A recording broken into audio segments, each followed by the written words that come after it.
Good afternoon, everybody, and welcome to our MXGP TV studio show here. It's round 9 of the FIM Motocross World Championship. It's the MXGP of Great Britain at Matterley Basin. Once again, we've got an action-packed show lined up for you. We've got Calvin Vlaanderen here, he's already in place. Gautier Paulin is coming in from Rockstar Energy Husqvarna. Natalie Farze, the team manager from F&H Racing Kawasaki. And we've got a guy coming in at the end of the show just for a couple of minutes to talk about the fantastic thing he's doing for charity that involves a lot of rowing and a lot of water as well, a guy by the name of Sam Bolt. But before we go anywhere, Lisa Leyland is back in the hot seat, as always. We've finally made it. We're back home. The luscious green pastures of Matterley Basin. But doesn't seem more than 5 minutes ago since we were here last. Not at all. I mean, we were here for the Nations in October, weren't we? But I love this track. I love the layout of it. You can see perfect view of every corner. It's fantastic. And the fans, the British fans, are always very enthusiastic. So it'll be a good weekend. I'm sure they'll be... It's our home GP as well, Paul. I know. I'm sure they'll be out in full voice a little later on. Well, look, let's move on with the show. Time to meet our first guest, riding for Team HRC this year in the MX2 class, Calvin Vlaanderen. Welcome to our MXGP TV studio show. Thanks for having me. Good to see you. I know you've not been here in a while, actually, to this particular venue. But first of all, congratulations on your podium 2 weeks ago in Germany. I guess, what, 12 months after the last one in Latvia?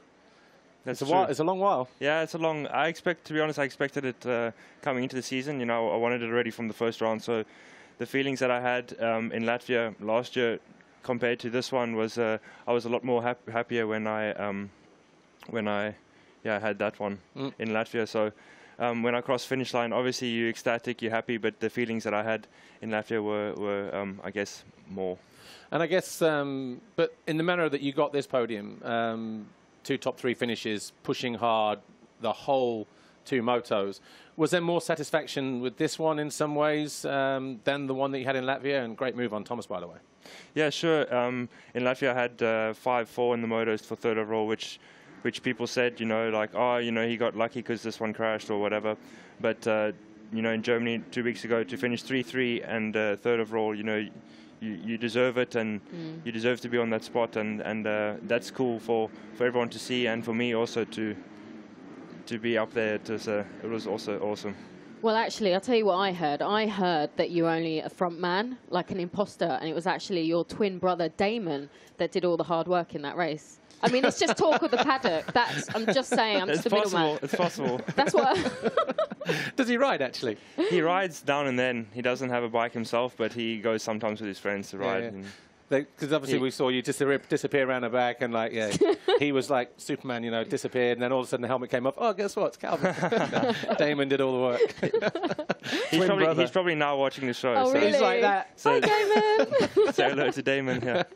Well, it's always nice to make a podium, isn't it? But compared to the one in Latvia, does this one feel any different? Was it more emotional in any way? In Latvia, when I crossed finish line, I had tears in my eyes. It was very emotional. This one, like I said, I expected it coming into the season, so I didn't really have the emotions that I had in Latvia, but still, it's an awesome feeling to be on the podium. You know, first time this year. Hopefully, going to be more times this year. You said you expected it on a regular basis, but are you disappointed you didn't get that podium sooner because you started so well in Patagonia?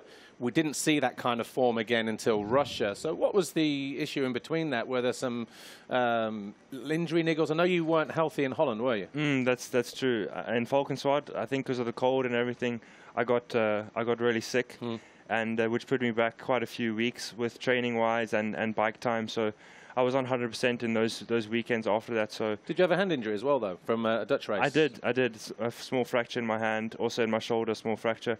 So these small things, you know, also put you back. You don't have time to do the training in the week because you're racing each weekend and you're trying to recover in the week. So that was tough. That was a tough few weeks, but I managed to still score good points in those weekends. And you know, like I said, I'm happy to be on the podium after all those tough weekends. And yeah, I'm looking forward to putting in some more good results this weekend and for the weekend after. Well, what are your thoughts on this place here in Matterley Basin? I mean, results-wise, it hasn't been fantastic for you over the years, has it? But I guess you are looking forward to this weekend and putting that score right.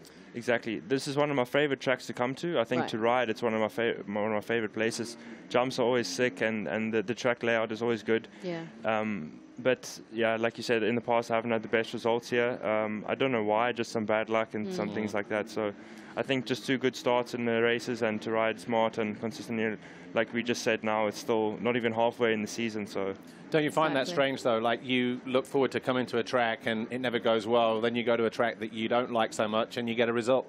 You know, I'm not saying that's the situation with Germany or Latvia, but I found that, you know, when I raced, sometimes you think, oh, I hate coming here, and then you go and get on a podium. It's like, well, how did that happen? Exactly. Like same like Germany 2 weeks ago. I came into the weekend and it's not my favorite track, but I just gelled well already from Saturday. I felt good on the bike, felt good on the track, and I was riding well. So this weekend, this morning in warm up, I didn't feel great, but. You know, we'll see in time practice and qualifying race. Okay, well, we have a question for you, Calvin, on social media. This one's from Brice Dehan, and he said, how has the transition been from HSF Logistics to Team HRC? Have there been many changes to your program? There haven't been any changes to my program. I still work with the same physical trainer, John Wakefield from South Africa. He sends me a program every week, every month. He checks up with my body. Obviously, there's been changes because the team is now based in Italy, and I'm based in Holland still, and I do all my training from home in Holland.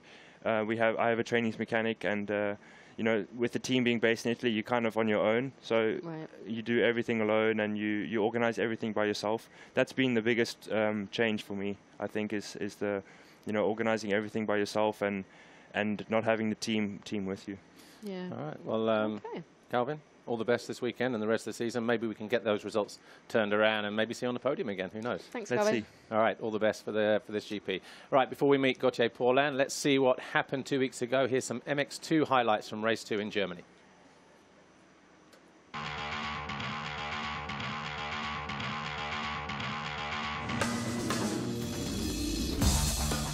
MX2 race 2, a flying start for the STC race in Husqvarna of Henry Jacobi, but he ran wide on the exit of the turn and allowed Prado another foxhole shot.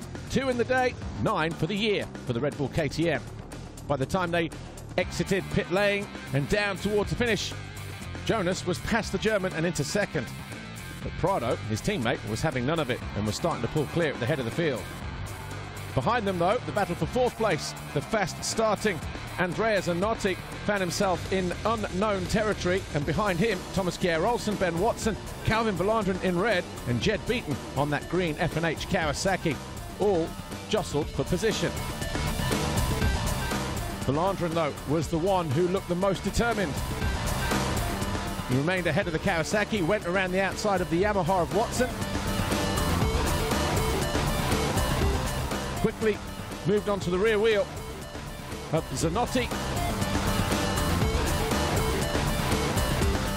and then went after Thomas Kjær-Olsen in what was a scrappy opening to MX2 race 2. Jed Beaton found his way past Watson, pushed the Brit down to 7th.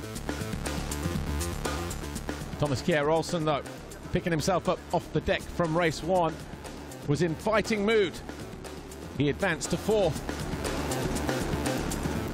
And he took with him the number 10 of Calvin Vlaanderen for HRC. Beaton was on the charge as well. He made that move to get himself up into 6th place. Zanotti eventually came home in 19th. But he did have his 5 minutes of fame in the spotlight. Vlaanderen made an aggressive move on Thomas Kjær-Olsen. That pass put the South African into 4th place, and he went after Henry Jacobi, who was having a storming ride in front of his home fans. Not so lucky, though, Samuele Bernardini out with a technical issue and out of 8th place. As we reach the second half of the race, Jacobi's time at the front, though, started to dwindle. He started to fade as well. He eventually came home in 8th as Vlaanderen went through, swiftly followed by Ben Watson for Khmer Yamaha. Jed Beaton also found his way through with a few laps to go, and so too did Michele Chervelin, but it was all about Jorge Prado picking up his 5th race win. Jonas was 2nd, Vlaanderen was 3rd, and the overall on the day belonged to Jorge Prado. Paul's Jonas, Vlaanderen with 2 third-place finishes, came home 3rd for HRC. Welcome back to our live studio show here on MXGPTV.com and also on our Facebook page as well, where our second guest, Gautier Paulin from Rockstar and Husqvarna Factory Racing, joins us now. And Gautier Paulin, welcome to Matterley, a circuit that no doubt holds very good memories for you after, what, 4 or 5 podiums here over the years and a Motocross of Nations win last year for France? Yes, when you come to Matterley, you know, as a rider, it's always a beautiful place for motocross. Actually, you have a nice view. We have a nice view from the studio show, but the track is awesome, is wild, the ground is really good, and there is not so many people riding here, you know, during the year. So the track, when we come, you know, the ground has something special. What is it about this track, though, that you and other riders seem to like? It's a circuit that everybody seems to look forward to coming to. Is it just the ground? Is it the layout? Is it the jumps? What is it? I think everything. First of all, you know, it's a big wild field, big valley. So you go as a rider, you know, you can really like ride wide open. The ground is really good. The jumps are really well made, you know, good shape of the ramp, some wave, some ski jumps, some uphill, downhill. You have everything, you know, some tabletop, pretty much everything, and a good preparation. Something special for the start also, you know, with this BMX start. It's a big a special place for motocross. And like I said, you know, when it's a bit, we are not in agriculture world, you know, but when you don't ride on the track during the year, you know, it gives something special to the dirt. It's less compact. Even if you can make it perfect for the race day, you know, there is something special. Yeah. Well, we'll talk about Germany in a moment, but let's go back to Valkenswaard, where you got your first podium of the year. Just tell us how important was that for you, and what was it about that track that you liked? Because you also find the podium there on a regular basis as well. Yeah. Yes, you know, Valkenswaard, I like the track for sure. I like what I like in Valkenswaard, it's you need to have the right timing. If you go wrong, then everything go wrong, and then you're to the ground. So this year has been a little tougher, you know, because it was so cold, but we cannot do anything about the weather, and it was kind of frozen, so the sand was progressing differently. But I get on the podium, so this was really good, and the bike setup was perfect. So I like the timing of the track in Valkenswaard. And this was the second round, so how important was it to get that podium early in the season for your confidence? It's important, you know, because you work really hard during the winter. You set up the bike at your best, and then you come to the GP. GP World, you know, the track are progressing, getting really sketchy and rutted, and many bumps and traction bumps and ruts on the ramp and stuff. So there is at one stage, one point, you know, you need to go racing. Even if you do pre-season races and stuff, you need to go racing to see where you are at, even if the feeling is good, you know. So this was good to be on the podium, to settle the pace and walk forward. All right, well, look, more from Gautier in just a moment, but how would you like to know how you can win with Just One helmets this weekend? Just One Racing has teamed up with MXGP's Instagram page to give one lucky fan their own Just One helmet. All you have to do to enter and win is like the Just One Instagram page, tag a friend in the comments of the Just One post you can see on the screen, and those who like and comment will automatically be in the draw to win a Just One helmet, J32 Pro Kick, a 2018 MXGP TV season package, and a copy of MXGP3, the video game. And obviously you've got to be in it to win it, so make sure you like that page. Okay, a fantastic prize there. Well, back to Gautier. You seem to be hitting some good form at the moment. 2 podiums in the past, 2 GPs, a lot of top 4 finishes as well. What is it, do you think, has changed? And it seems like you have, well, you seem to be doing pretty well. Are you happy with how things are going? I'm happy, you know, with the bike. I'm happy with myself physically. I'm feeling healthy. And, you know, I always give this example to people when they interview me. You know, it's like a puzzle. You know, you need to have all the pieces and then put them together. And right now I feel that I have all the pieces, and it was tough, you know, to put them all together in the first few GP. Even if I have a podium if I had a podium in Valkenswaard, I was feeling a bit frustrated, you know, because what I was doing and feeling during the training wasn't on the paper Sunday night without the podium and without a good pace. Because sometimes you're not on the podium, but the riding is good, you know. And for example, in Russia, start dead last, and it was my fault, and spinning on the grid and stuff. So I start to put everything together, and then bring my level forward. And I think I can do even more. Was 2 good last round, but what I feel inside, you know, it's a bit better again. So I enjoy riding, I enjoy racing, and at this level, you know, it's what pay off. But you say you're putting things together now. What has changed, do you think? I mean, you're definitely getting better starts as well. you know, when we start the first GP, everything goes so fast. So when something goes wrong, it's hard, you know, because the next weekend is there, the next weekend is there. And then when you look back, already 5, 6 GP are gone. And, you know, starts, it's everything going together, that if you start to think about it, if it doesn't go automatic, then it doesn't work. Because we are 40 professional riders, for many factory bike, and it's pretty tough. So we've been making fine-tuning on the bike, but working a lot on myself, on my technique, because at this level we can always progress and never stop, you know. So I've been working a lot on myself to progress on start and on the skills, and small fine-tuning pay off. All right, well, look, before you go, next week is your home GP, Saint-Jean-d'Angely. How much are you looking forward to going there, and how important is it to you to race in front of your home fans? It's important, you know, because you want always to bring the sport higher. Yeah. This is the goal of every professional athlete, but I look at every single GP with the same.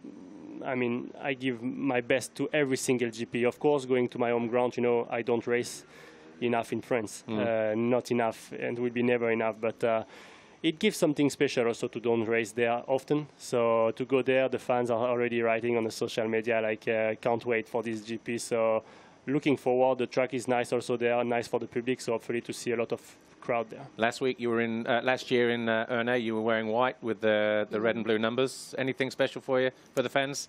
Yes. Is it top secret? No, it's not top secret. Okay. Fox has been with my collaboration, because I give what I want, and they do something really, really special and really nice. So we'll have a jersey, gloves, pants, boots, and also a special set. So this will be from Fox, and a special set of 100% goggles too.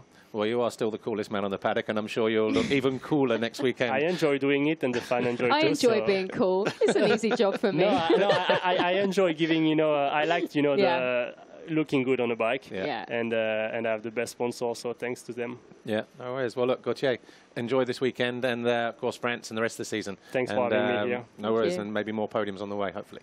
Right, before we meet Natalie Fazet, let's take a quick look what happened 2 weeks ago. Here's MXGP Race 2 highlights from Germany.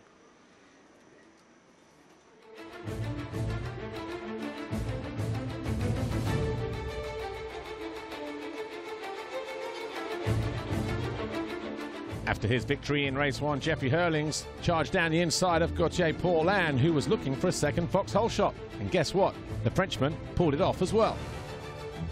But just like race 1, by the time he got to turn 2, Jeffrey Hurlings was back around the outside of the Frenchman and into the lead.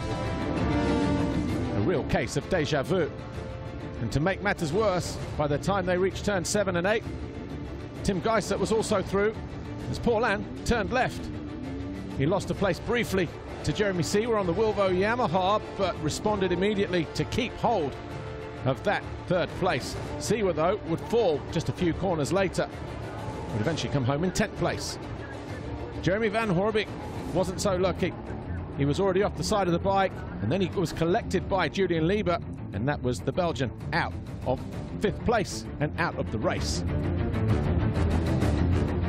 Tim Geisert, though, for Team HRC, was looking good in 2nd position as the 2 French riders, Gautier Paulin and Romain Fevre, battled over 3rd. Kai Rowley was on the charge again, just like he was in race 1. His starts were definitely not on point in Germany. Clement de Salle, though, was in 5th position. And guess what? It was déjà vu time for those 2 as well. Kai Rowley back on the rear wheel of the Belgian, just like he was for much of race 1. Fevre was looking sharp in 4th place on his Monster Energy Yamaha. Kai Rowley tested the boundaries on more than one occasion. And Romain Fevre was not so lucky either. He tipped over with 3 laps to go. He was out of 4th and down to 7th. Jeffrey Hurlings, though, taking his 12th race win of the year in a masterful fashion, ahead of Tim Geisert, Gautier Paulin, de Salle and Kai Rowley. The overall, though, was a perfect weekend for Jeffrey Hurlings. Geisert 2 seconds, Paulin twice 3rd. Jeffrey Hurlings now has a commanding lead at the top of the standings in MXGP. Good to see Tim Geisert back on the podium here, and back-to-back podiums for Paulin after he made the box in Latvia just 1 week ago. Next up for these guys, Mathieu Basin in MXGP of Great Britain.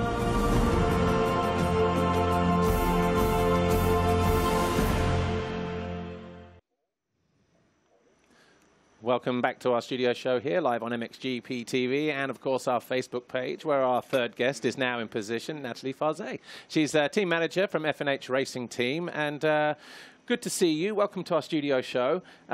First of all, tell us about F&H Racing. How did it start? How long have you been going? And what is the long-term plan for the team? Thanks for inviting us as a team. Yeah. We started in 2015 in the 125 class with Ruben Fernandez. Yep. Then 2016 and 17 we moved up in the AMX 250 class.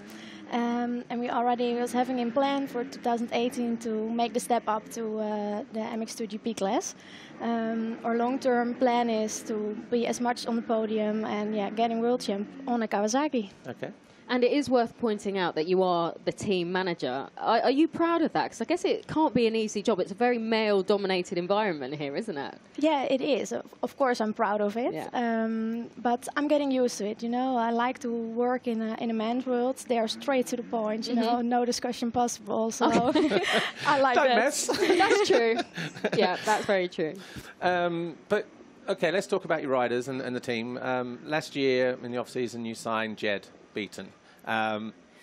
Was that because of what he did at the final round at Villars? Suzeko, he got on the podium, didn't he? Did you think, oh, hello, this is a rider that we need riding for us? Not especially because he was on the podium. We were already for a longer time an eye on him. Okay.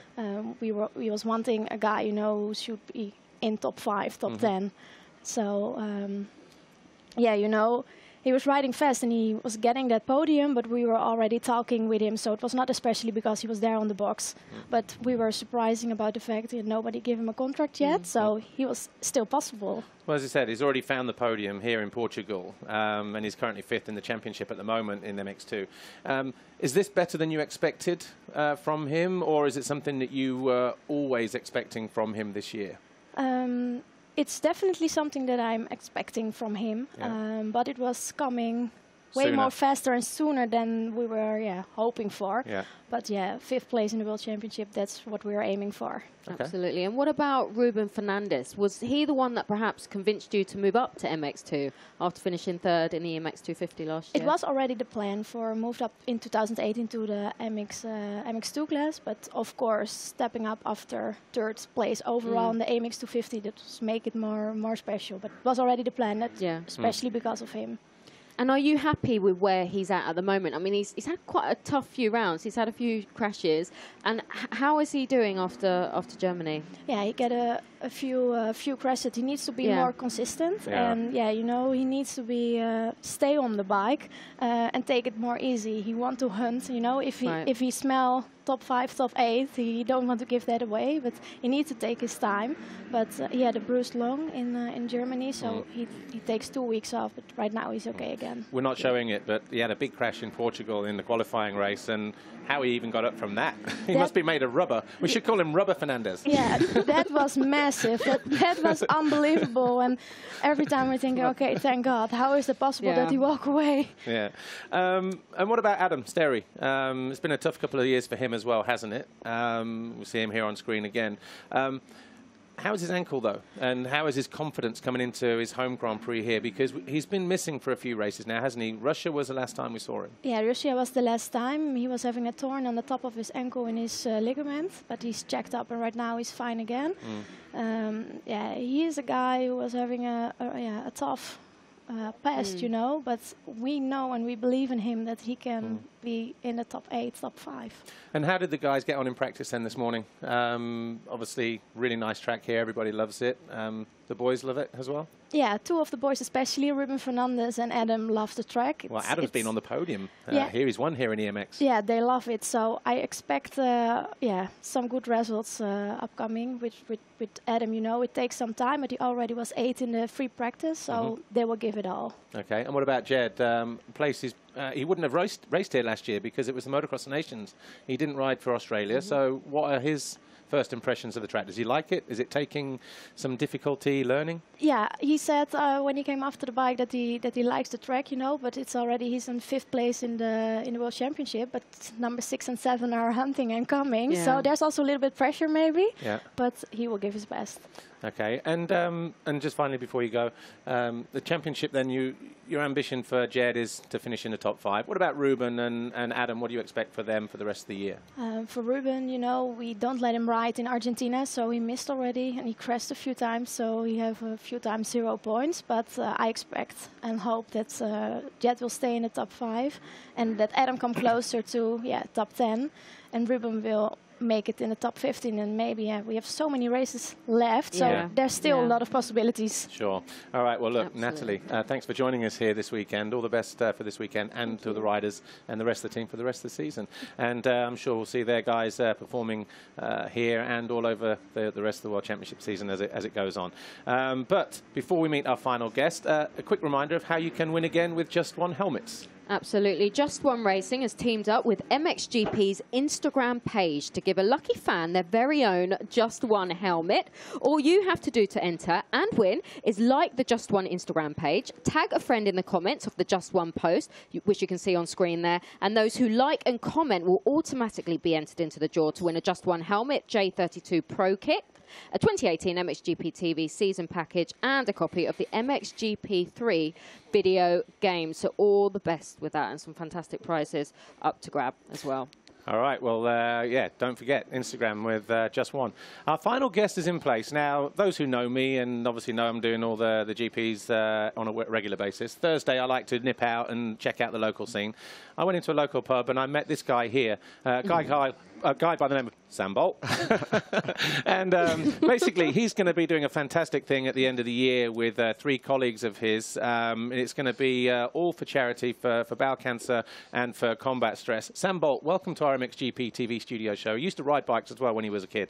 Tell us about this Herculean challenge that you're about to embark on and start training for. I'd just like to thank you both for having us on the show today. So what we're going to be doing is we're going to row the Atlantic with the Talisker Atlantic Challenge.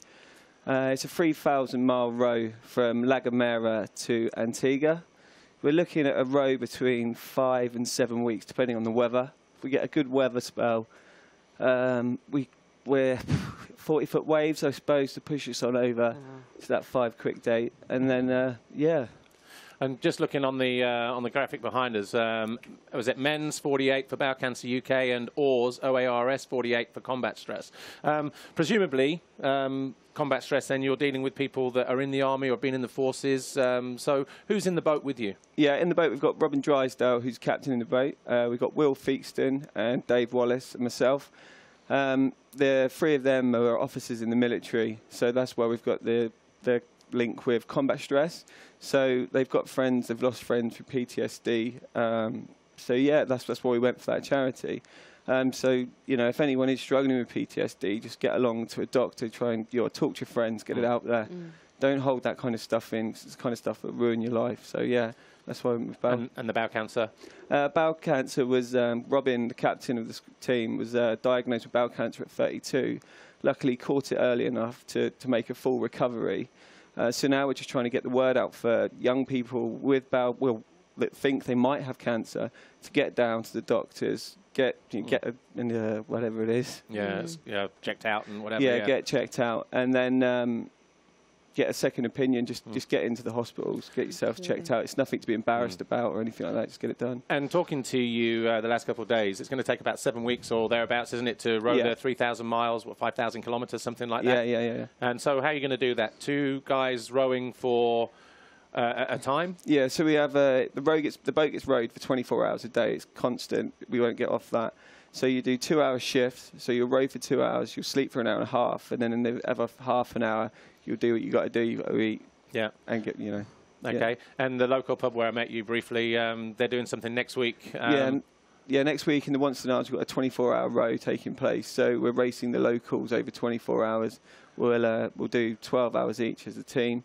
And then the locals are doing 15-minute slots just to see if they can beat us. So. And a nice way to introduce yourselves, I guess, to something that's going to take far longer than 24 hours. Yeah, definitely. Oh, look, Sam Bolt, it's been a pleasure to meet you and spend some time with you over the last few days. And I say, it's a fantastic cause. Follow Sam and his guys. Men of War is the website. I guess. Yeah. And you can see that on his shirt, Men of Or. And we wish you all the very best for when you do that later on in the year. And if you like giving to good causes, then please donate and do what you can for these two charities. Well, look, we are at a time here from our 9th round of the FIM Motocross World Championship, our studio show here on MXGPTV.com. MX2 qualifying up at 4:25, MXGP qualifying at 17:10, so 5:10 local time. And we are going to be doing that as we do every weekend. We've also got EMX 300 veterans and 250 European coming up as well. So enjoy the action live on MXGPTV.com, and we'll see you next week at Saint-Jean-d'Angely in France. See you then. Bye for now.